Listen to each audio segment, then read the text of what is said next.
Hello everyone and welcome to iScience Radio. I'm Ollie. And I'm Sophie. We're the radio branch of Imperial College's science magazine, iScience. We bring you the latest science news and stories from all around the globe. Our theme today for today's show is the environment and sustainability, and we've got lots of great content coming up. We'll be talking about COP29, bacteria that can eat plastic, and the smog in Pakistan and India. We've also got a quiz coming up. Everyone loves a quiz, and some great music chosen by one of our producers, Louisa. And that's all that's coming up here on iScience Radio. But first, we'll listen to Zimmer by Province.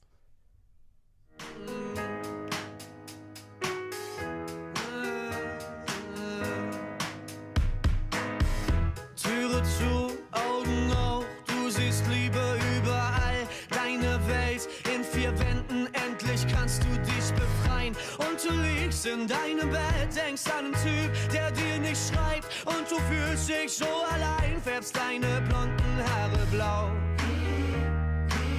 Färbst deine blonden Haare blau. Und all die Lichter in dein Zimmer sehen aus wie Sterne, kleine Zweifel, keine Lügner, du bist alleine. All die Lichter in dein Zimmer sehen aus wie Sterne, keine Zweifel, keine Lügner in deinem Zimmer.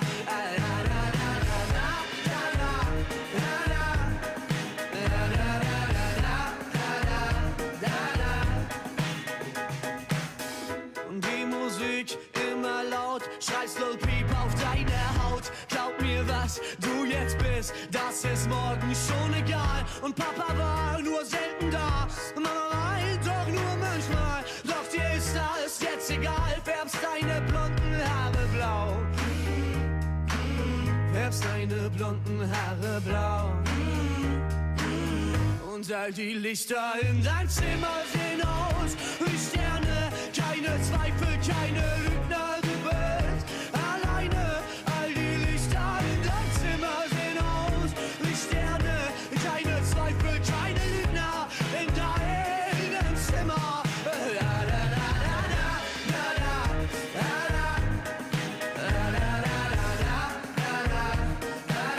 Färbst deine blonden Haare blau. Glaub mir, alles wird gut, wenn du dran glaubst. Färbst deine blonden Haare blau. Alles wird gut, wenn du dran glaubst.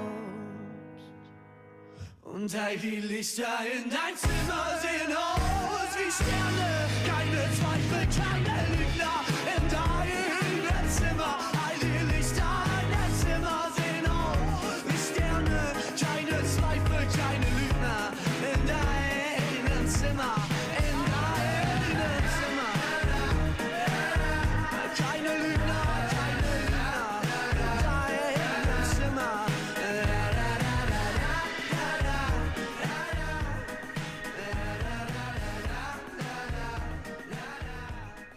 That was Zimmer by Province, and now we have Louisa in the studio with us to tell us to tell us a bit of recent news.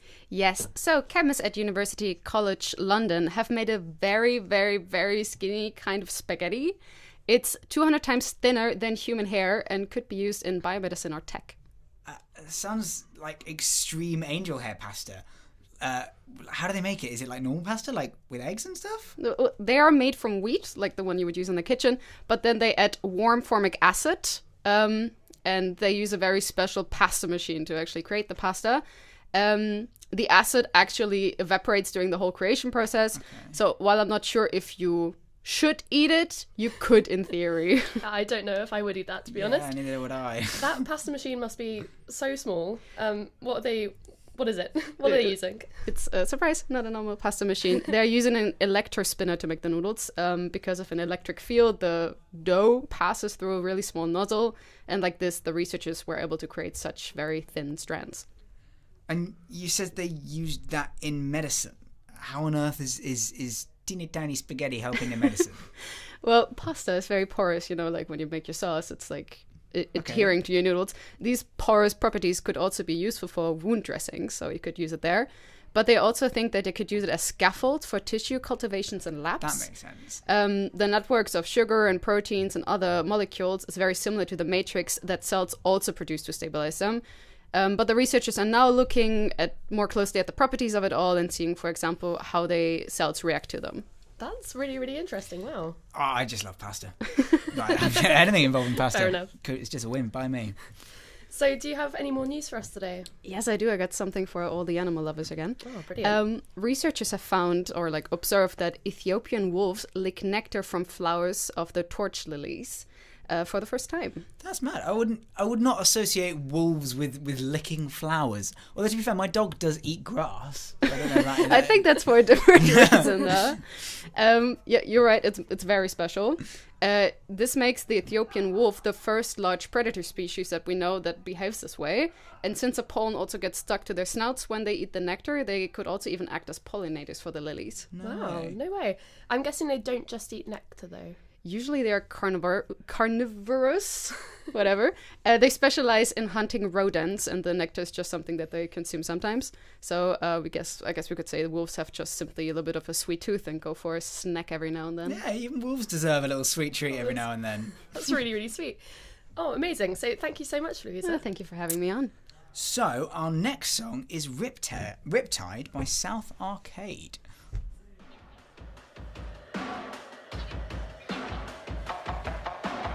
You're bleeding, baby, but it's in your mind. Think it'd be better if you stayed the night. I wanna save you, so give me your sign. You keep on saying that you'd rather die. Tell me what to do. Calling out for you. 'Cause I can see beneath your masquerade. You're killing on me inside, but you need to know I care.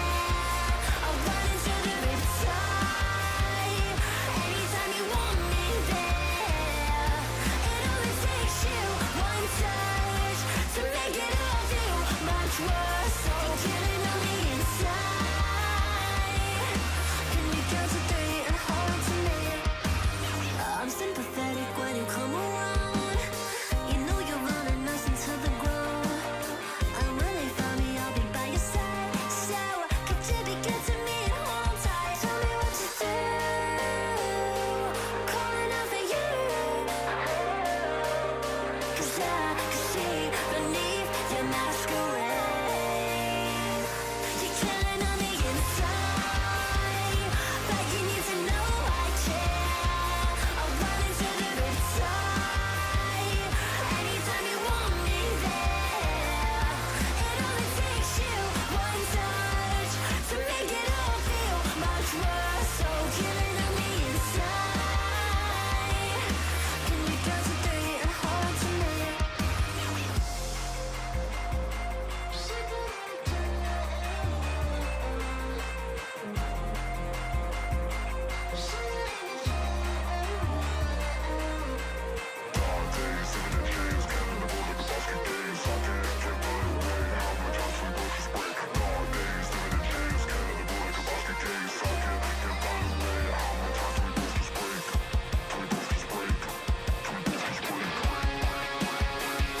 You're killing on the inside, but you need to know I care.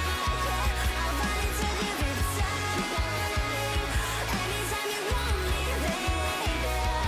It only takes you one touch to make it all feel much worse. So killing on the inside.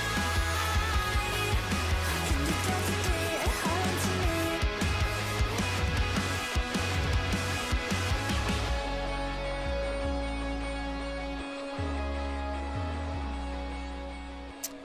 That was Riptide by South Arcade. So, as we've mentioned a few times, COP29 was held over the last 2 weeks. It ended on Thursday or Friday, I can't remember which. I think it ended on Friday. And we are going to be breaking down all the highlights of all the information that has come out of COP29 that you need to know. But first, Sophie, do you know what COP stands for? Because I had no idea. I'm pretty sure it's Conference of the Parties, right? because it's not super obvious. Yeah, that is spot on, and now I seem like an idiot. But I had no idea, and I do think that branding it as COP is much better. It's a bit catchier, isn't it? It really is, yeah. So, yeah, we're on number 29 now, and it's been going on since 1995.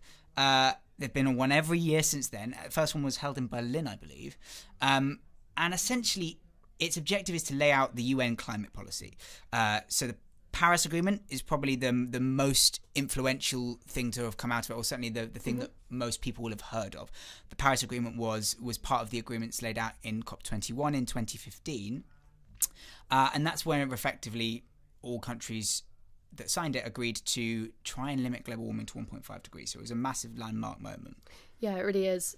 What's been done since then as well? So a lot of the work of subsequent COPs has been building on the work of the Paris Agreement and trying to clarify the aspects of the Paris Agreement, because the Paris Agreement set out a lot of objectives, and then obviously the subsequent things have put in firm frameworks as to how we're going to achieve them. And so the main task of this year's conference was to come to an agreement about climate finance, because the deadline set out in the original agreement was that needed to be sorted out by 2025. My gosh, that's such a long time in the making, isn't it? Yeah, it takes a very, very long time to get 198 countries to agree on something. I mean, which makes sense. All these different countries have different agendas. They're representing, vastly diverse parts of the country with different interests, or parts of the world.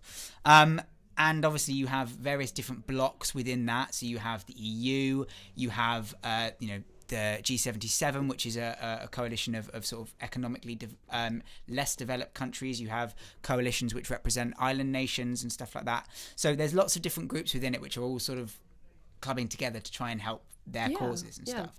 But yeah, it takes a very long time, and negotiations can get quite intense.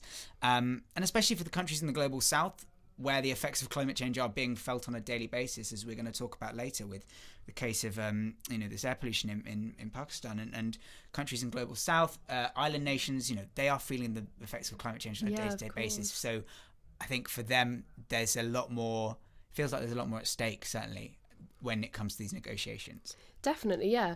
So you said that the main aim of this year's conference was climate finance, right? So what was decided? Well, they very nearly ran out of time. Actually, it literally went down to properly down to the wire. And there was like anything with these kind of global negotiations, it's insanely complicated. You have, I think it was like 198 countries that participated in this. Each one of those countries has, they send a delegate. They have to then liaise with the country themselves. When it comes to these agreements, it takes a long time, and it takes years worth of preparation. And actually going into this conference, the document which they'd sort of set up with the sort of three things they were going to talk about, that they'd sort of spent ages working on, literally right at the beginning of the conference, a load of countries turned around and went, yeah, we aren't accepting that, and you have to go away and start again. So literally the first week of the conference was effectively them rewriting this agenda. So a lot of it's been quite an intense couple of weeks of negotiations, and while they did actually eventually reach an agreement, not everyone's very happy with it, and it's been criticised by many already as not being sufficient to meet the scale of the problem. Yeah, it's such a big endeavour, isn't it? It sounds like such a lot to unpack. So we're going to have a quick break for a song, and then Ollie will be coming straight back for more of the details about COP. So here is A Tear in Space by Glass Animals.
dangling like a thread from you. I climb into your walls, I'm where the spiders go. I'm here, but you aren't sure.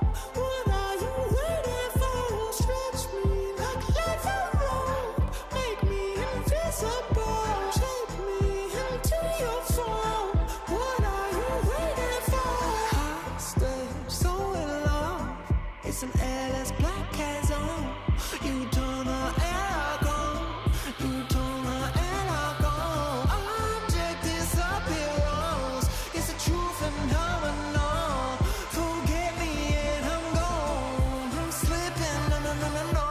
Water running down my face. Water running different ways. Water like a billion waves. Water just a tear in space. Water running down my face. Water running different ways. Water like a billion waves. Water just a tear in space.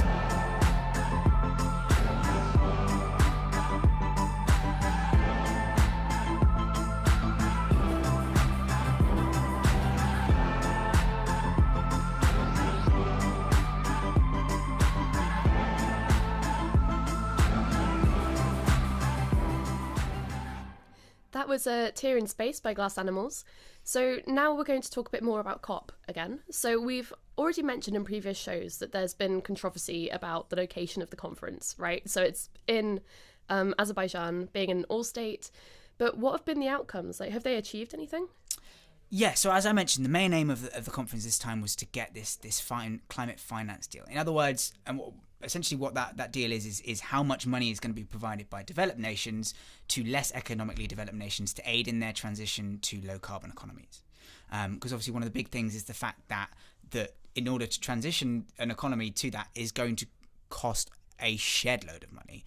And also obviously the countries that require that transition the most are often ones in the global south or that have developing economies, and the countries that have done the most polluting are the ones who've got all the money, so they should be the ones in theory who are providing the aid to these less economically developed countries as they're described. And so essentially the deal was all about how much money is going to be provided and by whom, and it got quite tense, but they did actually eventually manage to get an agreement. Okay, so what did they decide? So the headline figure is this 300 billion in grants and low interest loans direct from developed nations, which is then going to be scaled up to adding up to a total of 1.3 trillion a year by 2035. And that includes that 1.3 trillion includes finance from all sources. So 300 billion from developed countries in grants and low interest loans, 1.3 trillion in total from all other aspects. My gosh, that is so much money. Are people happy with the outcome, or? Well, this is the thing. So 300 billion sounds like a lot. 1.3 trillion sounds like an insane amount of money. And the EU and the US representatives have touted this as a historic moment in our fight against climate change. Lots of sort of the developed countries have turned around and said, "Oh, isn't this great?" Is there a but? Yeah, there's a but coming, unfortunately. So how did you guess? So many of the less economically developed countries, especially those in the global south, who, as I said, are the ones that are most affected by this, don't think this has gone remotely far enough. The Indian delegate called it a paltry sum, and Nigeria's envoy called it an insult. So, there was, especially from developing economies, and many actually walked out of the negotiations after the agreement was reached. They sort of symbolically got up, and I think that was representatives from the group that represents the lowest economically developed countries and also island nations, and they got up and walked out in protest. So this is it's engendering a lot of quite emotional rhetoric from a lot of these countries with how unimpressed they are with what's been put on the table by the developed nations. And the main reason is the fact that that 1.3 trillion a year that we're eventually going to get to from all of these sources, that's what the countries wanted to start off with, and they want that to be the basic commitment from the developed nations.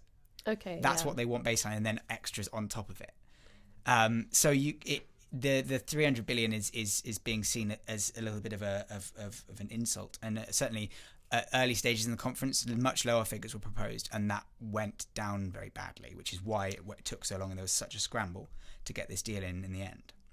Yeah, it makes sense. So I guess like overall they were successful in getting a deal, but it's being seen as not enough money. So were there any other big takeaways from this, or? Yeah, so there's quite obviously, like anything like this, you've got 198 countries being represented. There's also lots of other stuff going on as well as the negotiations, which I'll talk about in a second. One of the big things here was the fact that obviously in the US, Trump has just got back in for another 4 years. In his last term in office, he took the US out of the Paris Agreement. So there was a big sort of looming spectre of the fact that anything that's agreed now in terms of the US is probably going to get completely disregarded in January when Trump takes office. Yeah. So that's one of the reasons why they've set that target as 2035, is so that in theory after the 4 years of Trump, there's still room for the US to contribute that. There's also one of the key things is the wording. So previously in the Paris Agreement, that the wording had focused on and sort of they've changed the wording so that it means that other countries, so developing nations, aren't forced to contribute to this. It's just what the UN recognizes as developed nations, which is only like 25 countries, mainly the EU, US, Canada, Australia, people like that. China, obviously one of the biggest economies in the world and one of the biggest polluters, is seen as by the UN as a developing economy. Okay. Which means that it technically isn't beholden to the governance from the Paris Agreement, and it isn't.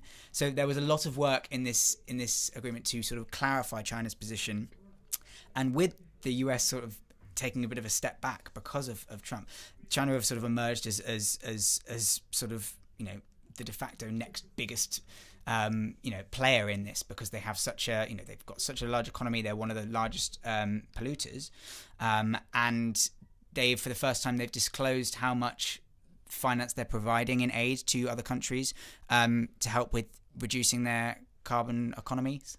So lots has come out in that, which is I definitely think a step forward in this. Any transparency over that stuff is good, and also, like I mentioned, that there's lots of other stuff going on other than the negotiations. There is these pavilions, which basically every country has as a pavilion, and that's an opportunity for them to host talks, events that focus on specific areas like food security, the oceans, and children and youth. And Tiernan and I actually will be interviewing Jasmine Adams, who has just come back from COP, where she was the communications manager for the Children and Youth Pavilion. We're going to be doing that live tomorrow evening at, I believe, 7 for Amplify, this event that IC Radio is running. So tune in tomorrow evening at 7 to hear that. That's so exciting. I'm really excited to listen to that. But first, we're going to be talking about plastic-eating bacteria and the current air pollution crisis in Pakistan and India. And before we do that, we're going to be listening to Dancing in the Moonlight by Top Loader, which is a banger. Great music, Louise.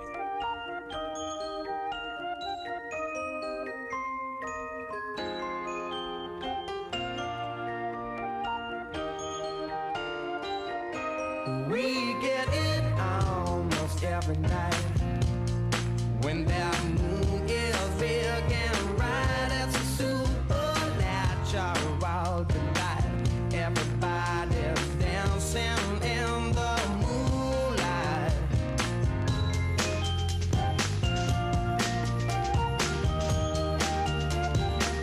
Everybody here is out of sight. They don't bark and they don't bite. They keep their loose to keep it tight.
that was Dancing in the Moonlight by Toploader. So now we have Tiernan in the studio to go over some cool new discoveries on protecting our planet. Hi, Tiernan. Hey yo, how's it going, guys? Thank you very much for having me on today. I'm going to be talking a little bit about plastic pollution. It's a massive problem that the world is actually facing these days. Yeah, I seem to hear about it is a huge issue almost everywhere, like across the whole planet. It is one of, if not one of the biggest problems that we're facing because of just the sheer amount of plastic that is entering our natural systems all the time. So it's a synthetic material that in most cases it doesn't degrade like a natural material would, and it can in some cases take up to 1,000 years for plastic to even break down. Oh my gosh. So what kind of issues are caused by it not breaking down? Well, when it enters the nature, it can do things like choke marine life or other animals. It can cause issues with disrupting soil health for agriculture. Also, depending on the type of plastic, it can even poison groundwater, underground groundwater in areas that it's been deposited. Yeah, that's not great. So has there been any progression made? What are we doing to sort of combat this if it's such a global issue? Well, you might not have heard of a specific discovery. It's a little bit old. It's all the way back in 2001. But a group of Japanese scientists from the Kyoto Institute of Technology found a type of bacteria that ate plastic. So they chomped down. Yeah. Sounds so very delicious. delicious. Yeah. They found that bacteria had been chewing through plastic bottles and toys and other bits of detritus, and as they broke down the rubbish, the bacteria used the carbon in the plastic for energy, which then was used for the bacteria to grow, move, and then divide into even more plastic-hungry bacteria. So they weren't only breaking it down, but they were also using the products to their advantage then? Yeah, exactly. Yeah. But that's 2001, so what's been going on since then? Like, I mean, yeah, it's been quite a while. So in 2016, the field of plastic biorecycling, it was given a huge boost whenever the discovery of a bacterial species, Ideonella sacchaensis. Yeah, Nice. yeah, Latin names are always my... the microbe that they discovered possessed the ability to depolymerize, or basically break down different chains of carbon that made up the plastic into the products that they would then consume. Okay, so they're breaking down the plastics, but then how's it being applied? Okay, so that's a good question, and leads into where we find biorecycling today. So in June of this year, the French biotech company Carbios presented a biorecycled bottle to the world, and it was made from something called polyethylene terephthalate. So PET for short. I think we're going to use PET. Yeah, but that's a bit of a tongue twister, isn't it's it? basically a type of plastic that Yeah. has been dissolved using bacterium. Okay. Yeah, and the flask that they presented is what is being used by the beauty brand L'Occitane to contain its almond oil shower gel. Nice. I mean, it's amazing to see big companies that produce a lot of this plastic waste investing in initiatives to try and curb this plastic pollution. That's quite cool. Exactly. Yeah, big boon. And governments and biotech companies are investing in this process known as bioremediation. And it's the science of basically using living organisms to remove pollutants from our environment. So breaking down things like gasoline as well, and stuff that we don't want in our environment, we can use living organisms to break it down. And so the market for this tech is actually expected to grow by about $8.3 billion in between 2023 and 2028. That's amazing, yeah.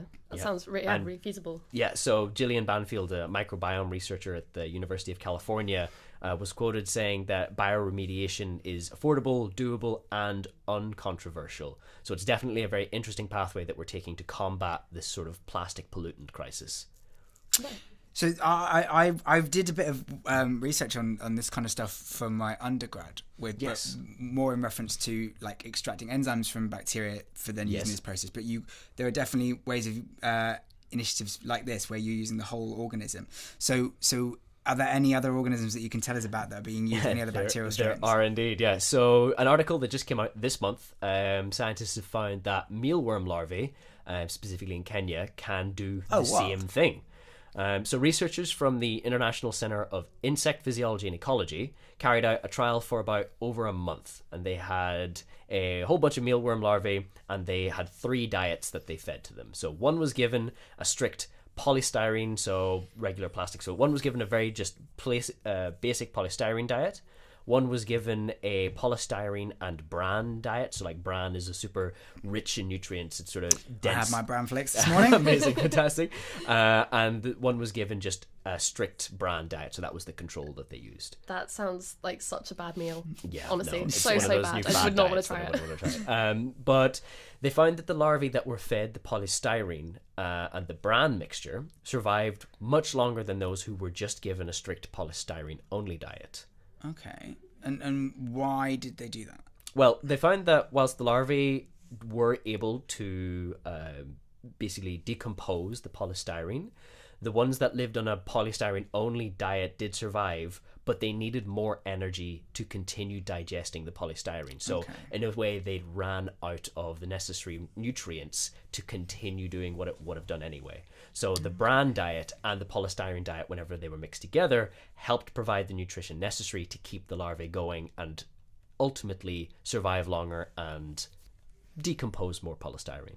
Okay, wow. And is that all happening in their gut? Yeah, exactly. It's the contents of their gut in their stomach that is breaking down all of this plastic waste, and it is using those different forms of bacteria that we are discovering over and over again that can break down these sort of PET plastics. So plastics that are being broken down by that specific carbon munching bacteria. But this opens up a lot of opportunities for us to isolate the bacteria in the gut and then use those bacteriums in the same way that we do currently. Wow, that's fantastic. It's brilliant to see how such a little guy can make such a massive impact in the fight against plastic pollution.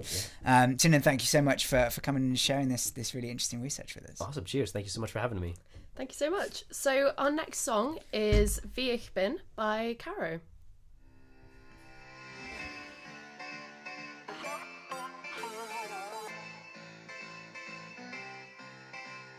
Manchmal denk ich, wie so werden ich nicht mehr, wer ich bin. Aber kein Mensch steht mir so gut wie ich, und deshalb bleib ich, wie ich bin.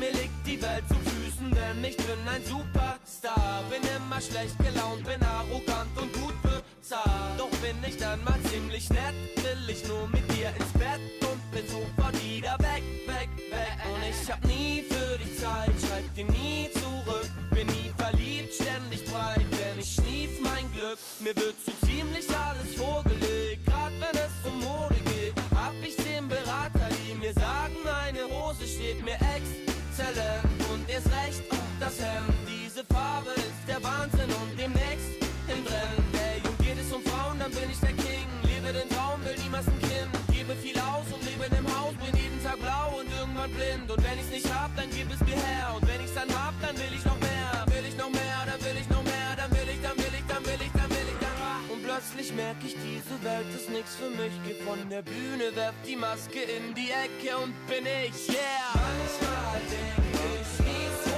werden ich nicht mehr, wer ich bin. Aber kein Mensch steht mir so gut wie ich, und deshalb bleib ich, wie ich bin. Manchmal denk ich, wie so werden ich nicht mehr, wer ich bin. Aber kein Mensch steht mir so gut wie ich, und deshalb bleib ich, wie ich bin. Ich setz die Maske ab und lauf durch den Club, doch keiner schaut, keiner Applaus, keiner guckt, denn hier bin ich Carlo und keiner wirft den Arm hoch und keiner sagt mir Hallo, ja, denn keiner hat ne Ahnung. Ey, und geht es um Frauen, dann bin ich ne Niete, lebe den Traum, doch immer noch niese. Jeder Tag grau, doch reg mich nicht auf, hab weder ein Haus, noch hab ich die Miete. Leb von Applaus, dann nenn mich von Liebe, steh wieder auf, denn gerade in der Krise geb ich nicht auf, da geb ich nicht auf, da geb ich nicht auf, da geb ich nicht auf.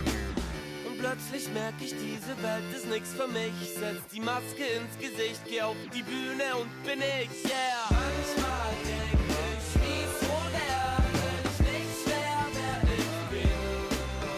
Aber kein Mensch steht mir so gut wie ich, und deshalb bleib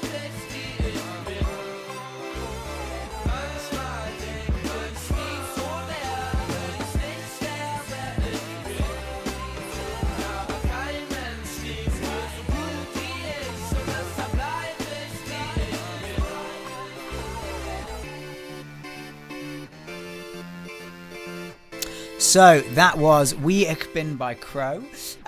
We are halfway through our show, but we still have plenty of exciting stuff coming up. Yeah, so still to come, I'll be talking about the smog crisis in South Asia, and I'll also be potentially putting the others' brains to the test with a sustainable inventions quiz. All that is coming up after this. Our next song is Shot Put by Still Woozy.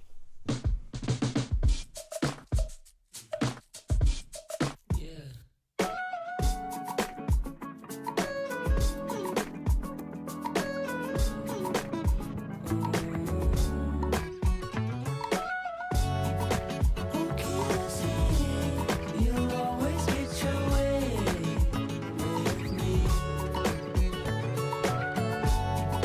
She's pretty fine, first you hit like a shot put, and you got me. Can keep a straight face, that's not how I was made. I know you are the same, so fuck with this charade. I can see you blushing red, and I know you hate that, but I can help it if I like it, so don't react. I know something's growing, and we can't stop it from showing. I think we're gonna just got get going. Oh.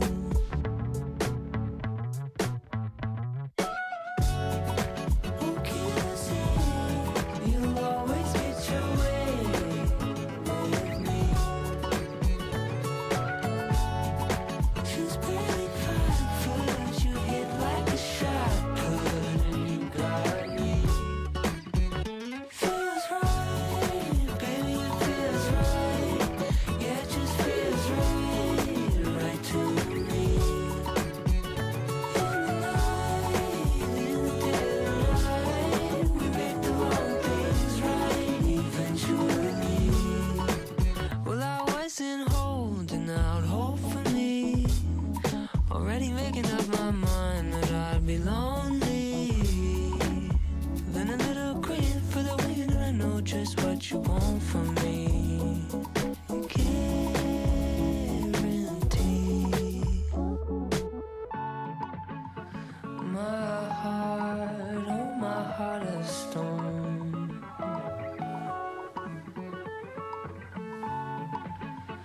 Melting just like honeycomb.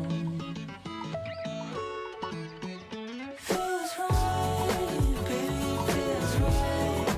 Yeah, it just feels right, right to me. In the night, in the dead of night, we make the wrong things right eventually. In the dead of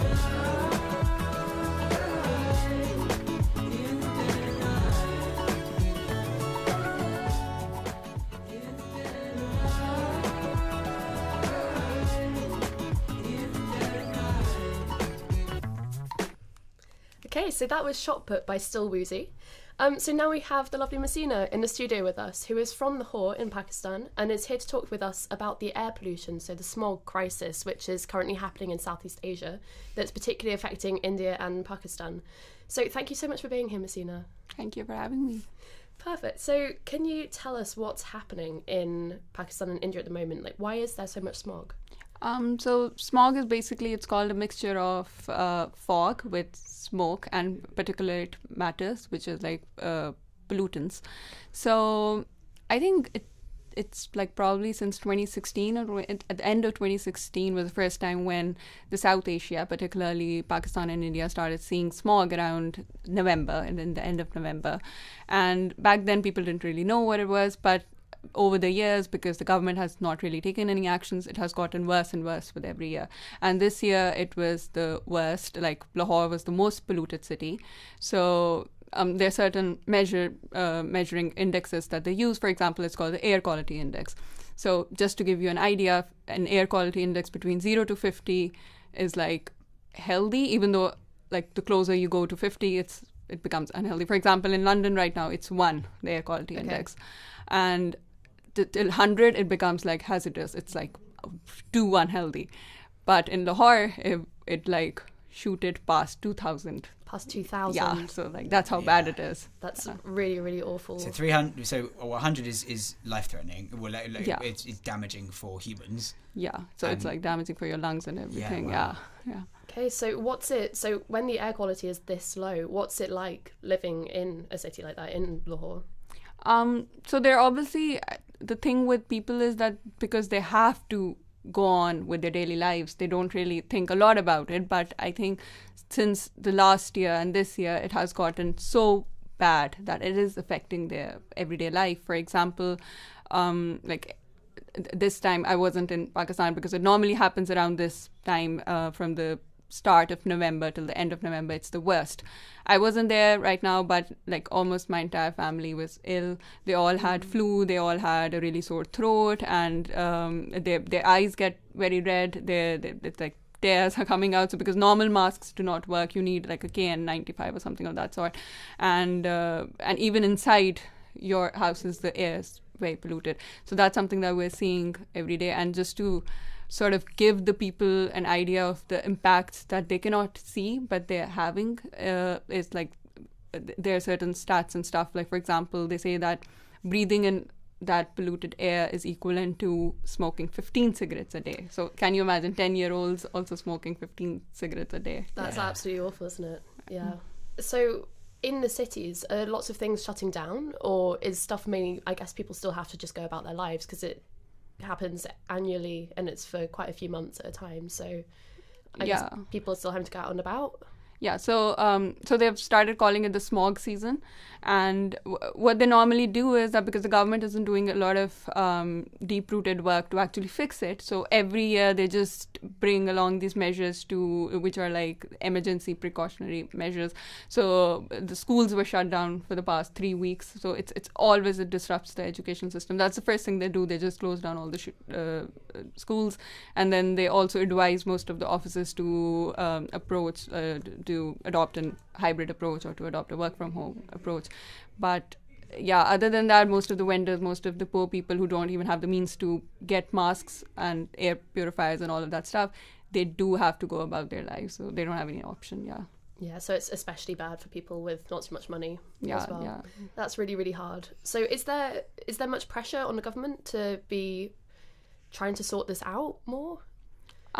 So I think one good thing that has come out of this super bad situation is that it has given rise to a lot of citizen science in Pakistan, and I'm sure that's true for India as well.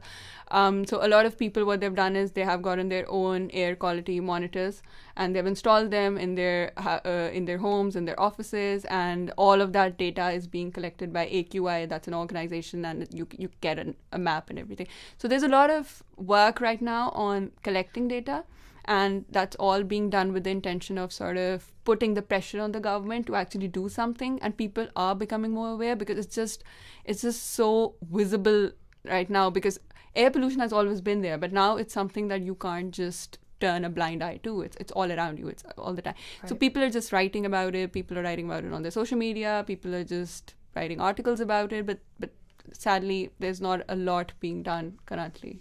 Yeah, so it's something that can't really be ignored at all anymore. Yeah. Well, thank you so much for coming on, Massine. That was really insightful, and we really appreciate you coming and talking about it. Thank you. Seeing as we obviously don't have any experience with this. I hope you guys never have an experience. But I think it's very important to get. It's very easy for us, I was talking about climate change and how different countries are affected massively differently. It's very easy for us in the global north and specifically in sort of, as the UN describes in developed countries, to prophesize about climate change and how terrible it is. But the reality of it is this is affecting people's everyday lives. Yep, that's true. All over the world. We just aren't hearing about it.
Okay, so that was Nana by Polo and Pan. So I have another short quiz for you guys today. Woo, quiz time. So it's a sustainable inventions theme. So as before, you're all going to need some buzzers. So Ollie, what's your buzzer? I think I'm going to return to my classic duck quack of wah. Love it. So it's the space duck from last time. Yeah, space duck. Now it's a sustainable duck. All right. So, I forgot to... Oh, sustainable duck. Wow. I forgot to introduce as well. We've also got Simi and Sydney in the studio with us. So, Sydney, what's your buzzer? I think I'm going to go with as mine. Perfect. Okay. Oh no, Simi? that was gonna be mine. Oh, Shoot, I'm idea. sorry, I totally took it. I don't know, like I'll just do that. I'll just make noise. A fun little grunt. Okay, so as before, the way that we're going to do this is that I will read out a question, and the first person to buzz gets to answer first. If they get it right, the point's theirs. If they're wrong, the next two people, it's buzzing again, and then the first person to buzz gets to answer, and so on and so forth. So how are you feeling? Are you ready? Ready and raring to go. Okay, sure. We'll see how this goes. I really don't know what to expect, You to be look honest. so scared. It's fine. This is Sydney's first time in the studio, so Yeah, just go easy on me. We will. Okay, so question 1. Lucy Hughes won the James Dyson Award for Young Innovators in 2019 by creating a plastic substitute using what organic substance? Ooh. wah. Yeah, okay. Is it hair? I don't know why. Oh, no, it's not. Oh, No, okay. it's not. Well, miles off. Quite far off. Any other ideas? No? Yeah, no, truthfully, No? Okay. nothing. So nothing from any of you. That's so sad. But okay, so the answer is fish scales. So Lucy Hughes made a bioplastic using scales from fish offcuts with red algae to bind them, which is called Marinatex even, and it's translucent and flexible and can be used as a replacement for single-use plastic. Wow. Which is really cool, and it's also compostable, so it doesn't leach any toxins. That's so cool. which is really cool. That would have been a good thing to have in our in the iSciences magazine's most recent issue It on would have scales. been, yeah. Oh, it would have We been. have a literal whole thing on scales. Okay, so question 2. I'm wondering if any of you are going to get these, but Okay, I'm a it's bit worried. I'm gonna we'll try. see. Totally fine. I think like from the first one, I can see what I should see guess. what kind of thing we're going for. Yeah. So, what art installation was made to remind people to stop wasting time in the shower or wasting water in the shower? And the artist wants it to be made into a commercial product, and I agree, it's a great idea. To stop people from wasting. I'm really bad. I love a long shower. Is it? Yeah. Oh, sorry. I do need a to do my buzzer. I need to do my buzzer. Okay. Is it like some kind of time to do It is a timer, but any other ideas? Is it like the countdown clock? No. Okay, so it is a spiky shower curtain. So it's a shower curtain. Does it impale you? You're so right, Sydney. It does impale you. So it basically has this soft inflatable spikes which can sense when they're wet. So at 4 minutes, it inflates these spikes which take up all of the space in the shower. So it basically it doesn't impale you. I was but going it to say, does it's not quite impalement, is it? I was gonna say But it that. does. It forces you out of the shower because it takes up all of the space. I saw photos of it and this lady trying to get out, and it was amazing. Okay, so question 3. I feel like none of you are going to win this, but it's fine. So, what substance that you find on the streets of Amsterdam, found in most streets in most cities, has been used to make trainers? What would you find on the street? Litter. It's a type of litter, sure. Plastic bottle. No. Okay. Surely she's timed out. You can't answer. Oh yeah, Yeah, you that's can't. You fine. can only You time can't once. answer Sorry, twice. guys. Sorry, I don't know. Okay. It's my first time on. Well, on On the quiz, on the yeah, quiz. on the quiz. Sorry. Okay. Either of you, Sydney, Ollie, any? Yeah. Is it leaves or like foliage of some That would kind? be so lovely. It's way less wholesome than that. Oh, okay. Yeah. No, it is. No, it's not that bad. Oh, okay. Oh, the cat. No, okay, so the answer is chewing gum. So a company called Gumdrop has made trainers which have a gum tech sole, so 20% of which is made from gum which is scraped up off the pavements in Amsterdam. So according to a BBC article I read about this, about 1.5 million kilograms of gum ends up on the streets of Amsterdam every year. That's insane. And chewing gum is made from synthetic rubber, so it can be recycled into sports shoes. And around 250 grams of gum is used to create the soles for each pair of gum shoes. So kind of gross, but also Wow, that is a lot of gum. It's That is a- a How lot. much are they collecting, like, regularly? I don't really know. I I have had to scrape gum off the bottom of tables in a pub, and I can attest to the sheer volume of chewing gum that people leave in places. So I can't It's so vile. That's so gross. Okay, so we're currently on 0-all, but that is So that means we're all winners, right? Yeah. yeah. Okay, one way of looking so at it. question 4. So what can visitors at Glastonbury Festival do to help power the lights? Oh, I know this one. Wah! Yeah. They've got like bikes that they can ride and like treadmills and stuff. Maybe they can, but that's not Oh, what no? I'm going for. Oh, I'm yeah. It's not what I get any. No. No idea. Okay. Truthfully. So I will help you out a bit. So the lights are in the urinals, Oh, okay. right? Yeah. So they can pee. So technology developed at the University of West England is called pee power, and it can turn organic matter like urine into energy to power lights or to charge phones. So it's used to power the lights in the urinal block at night. And pee power uses these microbial fuel cells, which contain live microbes that feed on the urine and then release biochemical energy, That's which is converted into so electricity, cool. which is really weird, but also kind of great. And it's now being used in schools in Kenya and Uganda. So it's being used in places where electricity is not super available. Yeah. That's amazing. That's really incredible. Okay, so question 5. Maybe someone can I get really, one I right. need to get one. Yeah. I'm actually losing So my we've mind. got a- too. To yeah. be fair, these are hard. It's fine. I'm so frustrated. Surely I got half a point for the Glastonbury thing because I definitely Yeah, think they yeah, had yeah. bicycles. Okay, Yeah. you're winning with half a point, Ollie. Well done. Do you feel good? I do. I feel really good about that. Yeah. Okay, so question 5. What substance have researchers in Germany used to replace polystyrene? It's a food substance. I'll give you that. Any food. Come on, guys. Rice. No. I'm thinking no. like mushrooms. Oh, Oh, interesting. No, feel like- yeah. Because I've heard of stuff like with mycelium, like Yeah. the roots of mushrooms. So, so that much would- with fungi.